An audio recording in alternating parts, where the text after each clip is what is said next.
good evening, everybody out there. Good evening, guys. Family. This is a family one. We don't want to do it for quite a while, so we have to do a family one because that's the whole idea at the end of the day. For our channel was for the family to see what we've been doing and what we do. So in 1,000 years' time, they can go, look, it was their fault. They ruined it all. So there we are. Yeah. So that's what it is, isn't it, guys? Truth. Okay, so once again we are here in.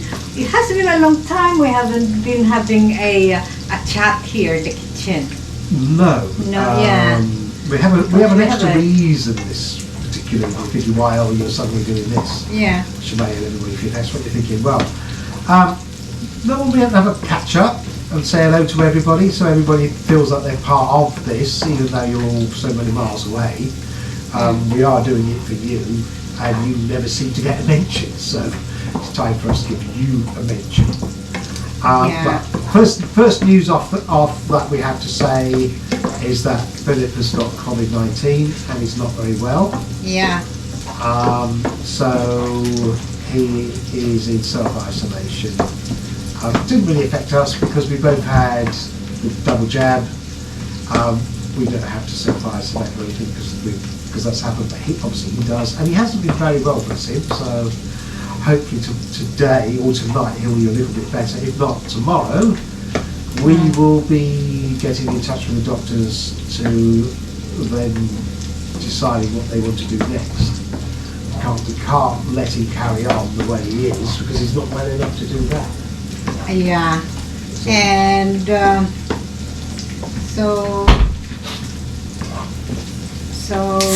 and besides, we have been, of course, we have been doing tests to ourselves because we have this rapid Flow test. We've been luckily, thanks God, we are very, we are not positive. No, we're all negative. I've got a cold. Except him. That's all I've got, and it's not. I've tested myself and I'm not positive. Yeah. Cold. Everybody's had a cold lately. Me too. I have this sore throat, and I thought I might have it. Then I checked myself this morning, and luckily it's negative. No, it's just a cold. Yeah. So we're not really worried about that. It's it's just the fact that how badly it's affected him. I have never seen him this ill. Never had any absences at school as well. He's never had a day of sick at school ever. So it's really quite strange for him not to be well. True. It's probably a little bit more disconcerting. You have a child that's not very well a lot of the time, then you get used to it. But for us, it's a new experience, and it's not one that you enjoy because it's very worrying. Yeah. Because he's been quite not delusional, that's wrong. He sleepwalks, and he's been doing that when he's not well. He does that if he has fever. Yeah, and if the fever comes in, then he's delirious and sleepwalking, and he sits down and talks to you, talk to us like as if he's normal person, but you can see his eyes is asleep. Yeah. It's so. And he'll come out with, "Oh my Joan, I don't feel very well." My Joan, it's so cool. See our Tommy? Oh my Joan. You should be proud of that one, mate. He got that one from you, my Joan. Oh my Joan. And then he said this last night when I was having this delirious state. We need to go to the hospital. We need to go to take me to the hospital. I'm not well. That's kind of, it's so funny. And then when Papa talks, don't talk. Shush. That kind of thing. Don't need to talk now. What you need to do now is relax. Yeah. Don't worry about going to hospital. If you need to, we'll take you. And then, so what I did last night is, because he doesn't like to go and sleep in his room.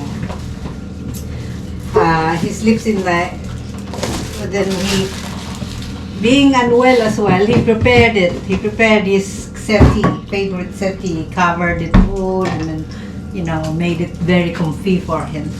So For the last 2 nights, ever since I came back home from Friday, I have, all the while I thought when I was away, because he never mentioned me, this man here, he never mentioned me that he has occasionally comes, the temperature comes in. He never did told me that he always tells me he's okay. So on Friday... Whoa, this is on camera. See this again, what have I been blamed for? No, I'm not, you're not, yeah. So this is what I'm trying to explain everyone, that all what I know when I was away is he never had any temperature. He has started, right, let's get this correct, yeah. He has started. When did he start having a temperature? The Thursday? reason he came back on Monday, after, when he came back from school, and he had a cough, and Yeah. he wasn't his normal 100% self. He didn't really want to eat his dinner and stuff. That's not really like him at all, so it's kind of weird.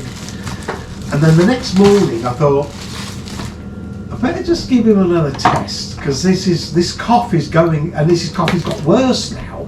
Cough. I'm thinking, this is a bit coughy, isn't it? Yeah. So I did a test, and then it was positive. And I thought, well, that's not good, is it? Right, well, if he wasn't coughing, I would just do another one and I'd say, well, that was wrong, because he was perfectly fine. But he wasn't perfectly fine. So did another test, and then again it was positive. So that was on the Monday. That's kind of Tuesday morning, Monday Tuesday morning. Yeah. No, Tuesday, Monday evening, you said. Yeah, Monday evening. So, and then that night he was sleepwalking and stuff, and hadn't done that for quite a while. And we'd only said that the day before, that he hadn't done that for ages. He hasn't been sleepwalking, and there he was. So that kind of. But have you ever checked his temperature then? I didn't know that time. He had no temperatures, nothing. So anyway, so that's Monday night, Tuesday morning, yeah? Well, come Tuesday night, again it's a little bit worse, but it's just got worse and worse and worse, and this week it's even worse now. Yeah. So it's not as if, he was worse then. No, it's got worse right now, to this second. So at the very beginning he had a cough. Now he's got a temperature, he's got a cough, he's being sick, he can't eat. So now it's a completely different thing. Yeah, I know. So that is what is really, and then So while I was away, I was really very relaxed. I thought, he can deal with it, because he's very. I thought, well, he's young. It might be if he has it, then I hope it's just like a flu, but then I was wrong then when I came home and see the state of it, especially when he is delirious. Wake up in the night and say things, like. Right, Diane, can I just stop you there now? So, right, okay. Can we get something in that oven? Otherwise I'll need to turn it off. Okay. Because I'm just wasting the energy. Here you go. Oh, by the way, we've been telling a lot about and at the same time we're talking about our son having the COVID while we're having our we're cooking our dinner, which is rather late tonight because of really circumstances during the day. That's it. We're cooking salmon. So put in the oven. Yeah. What I've done is before, I've already fried that salmon off. I've made it crispy at the bottom and I've fried it all up size, like I've been watching when they do MasterChef or Celebrity MasterChef, which is really cool. And I see how they cook theirs. So now it's already almost cooked, so it doesn't need that long. So tell me everything else is ready. That should be lovely. So I'm quite looking forward. Yeah.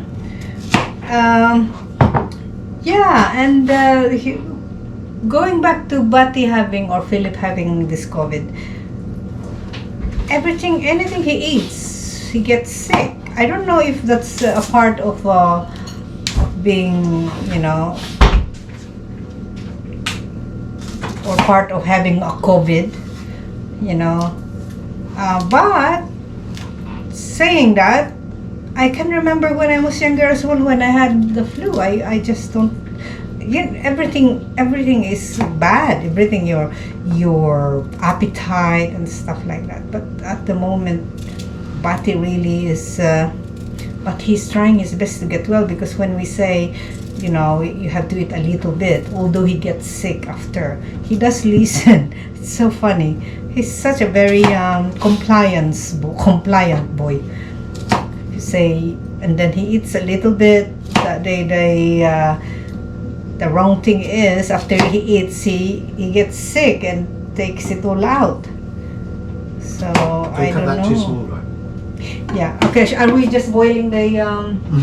All right. Can I have a little bite? That's so nice. Yeah, we need to boil it till it's cooked, and then we get I'll make the sauce up, pour it on top of it, and then we eat our food. So we want to do that now, because the time that's done, that will be done, because I've already cooked it mostly. Yeah. And besides, we are, you know, every Sunday we get to, if everything is well, we go and support the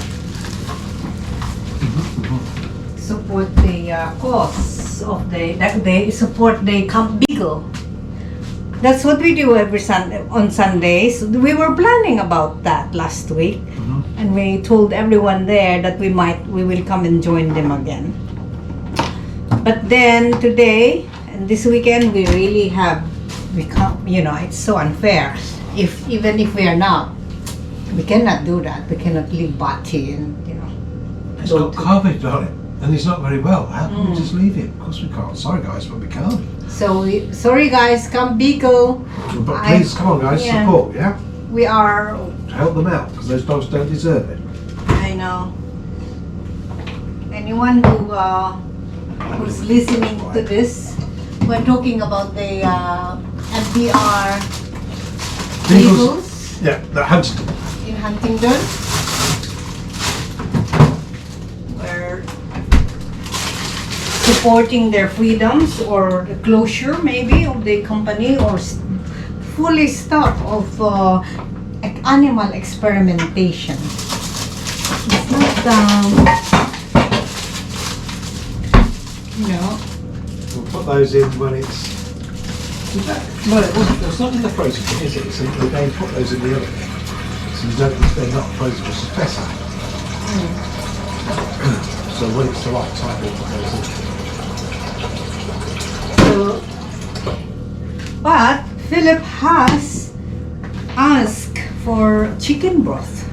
So we made him a chicken broth, and I'm making him chicken broth. I made it already. I have boiled the chicken legs,